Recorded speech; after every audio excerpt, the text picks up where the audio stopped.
Now let's list the parallels, and the first one in the list is not one that I read in the previous video. I'll leave this for you to research if you want to, but it involves the paths Odysseus and Paul took on their journeys. Odysseus and crew left Troy and sailed back to Achaia. Paul and crew stopped at Troas, having left Achaia to sail back to Jerusalem. The narration in first-person plural appears in both accounts. After a sojourn, Odysseus and crew eat a meal. After a sojourn, Paul and the other believers eat a meal. Disaster comes at night in both cases. Odysseus's crew slept in Circe's darkened halls, but there were plenty of lamps in the upper room. Elpenor fell into a sweet sleep due to food and wine. Eutychus fell into a deep sleep, due to Paul's boring preaching, I'm assuming. The narrator switches to third person at this point in both accounts. There was one Elpenor, the youngest, a certain young man named Eutychus. Elpenor's soul goes to Hades, whereas Eutychus's soul stays in him. Associates fetch Elpenor's body dead. Paul's associates take up Eutychus's body alive. Elpenor wasn't buried until dawn. Eutychus wasn't raised alive until dawn. Now, let's briefly check to see which of the 6 criteria are met. Did Luke have access to Homer's works? I think the question we need to ask is, who didn't have access to Homer's works? Homer was known far and wide and had been circulating for around 800 years before Luke was even born. Everyone who wrote Greek would have likely cut their teeth reading Homer's works, and, as Dr. MacDonald states, Homer was simply in the air. The ubiquitous presence of Homer's works in the Mediterranean cannot be stressed enough, and along these lines, an interesting item that's been making the news recently concerns an Egyptian mummy mask that was deliberately destroyed. It was systematically unglued, as it were, in order to retrieve the papyrus sheets that were used to make the mask. Why? Because those papyrus sheets contained written text. It is claimed by Craig Evans, a professor of New Testament studies at Acadia Divinity College in Wolfville, Nova Scotia, that gives me a little bit of reason to pause, that they found a very early fragment from the Gospel of Mark. But that's not all Professor Evans found. We're recovering ancient documents from the 1st, 2nd, and 3rd centuries. Not just Christian documents, not just biblical documents, but classical Greek texts, business papers, various mundane papers, personal letters, Evans told Live Science. The documents include philosophical texts and copies of stories by the Greek poet Homer. Did other authors copy from Homer prior to Luke and contemporary to Luke? Not only did they copy from Homer, but they copied the Elpenor story in particular.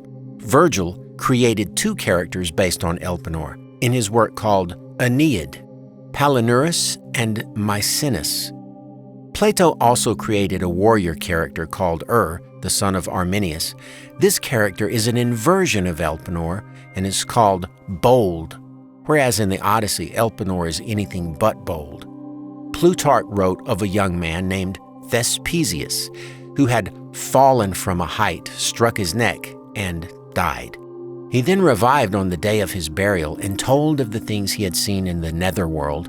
Similarly, Elpenor had met Odysseus in the underworld and told Odysseus of what he had seen there. Apuleius, writing around 175 CE, give or take, wrote of a young thief named Alcimus, which means valiant, the very opposite of poor Elpenor. Like Elpenor, he was foolish. He died from a fall at night and did not receive a proper burial. Are there several matching elements between the 2 accounts? MacDonald lists 11 matches, but again, there is what I'd call another match that I'm still saving for later.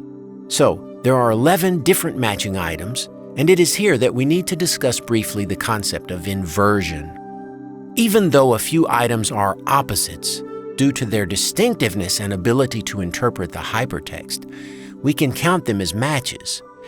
An example: In the hypotext, Circe's halls were darkened. In the hypertext, there were plenty of lamps in the upper room. What an odd little detail for Luke to tell his readers. Why would he want them to know that there were plenty of lamps in the upper room? He gives no other reason for saying that. It's a strange detail that seems to dangle apart from the story. But when we know he's copying the Elpenor story, the hypotext illuminates, if you'll pardon the pun, the hypertext. Luke contains something about light because his source material contained something about light. Luke has chosen to bring this over into his account and invert it. He has inverted the darkness of his source material and made it very well lit in his copy. Inversion is common and stems from the later authors seeing the inversion as an improvement to the story or the hero's power. Luke could not have the upper room dark. Why, dark equals evil and demons and so forth. Hence, the inversion. The same goes for the soul of the young men. Elpenor died, and his soul went to Hades. Eutychus died, maybe. It's not clear in the text. Perhaps Paul raised him from the dead, or maybe Paul simply discovered that he wasn't dead. But his soul was found to be in him still. Another inversion of a very distinctive element that we are hard-pressed to believe could be found in both stories as a mere coincidence. Do the matching elements line up chronologically, pretty much identically? Are there any distinctive elements to be found? Yes, Homer and Luke both shift the narrator point of view at the exact same moments in the story. The narrator is first-person plural, as in, we walked to the shore and did such and such. Then it switches to third person, as in, Odysseus walked to the shore and did such and such. Both stories concern the status of the young man's soul, and both bodies are retrieved at dawn. Again, we would be hard-pressed to say that these stories simply by coincidence contain these parallels, and in the same sequence. Finally, what about the ability of the hypotext, the story of Elpenor, to interpret or make sense of the hypertext, Luke's version? The Elpenor tale explains why Luke had the upper rooms full of lamps. Wouldn't one or two lamps have sufficed? It also explains why poor Eutychus's body was left presumably on the ground from midnight till dawn, and only then retrieved by Paul's companions, and why Paul had to speak till dawn without getting one wink of sleep before setting off again at dawn for more adventures by, wait for it, ship, just like Odysseus.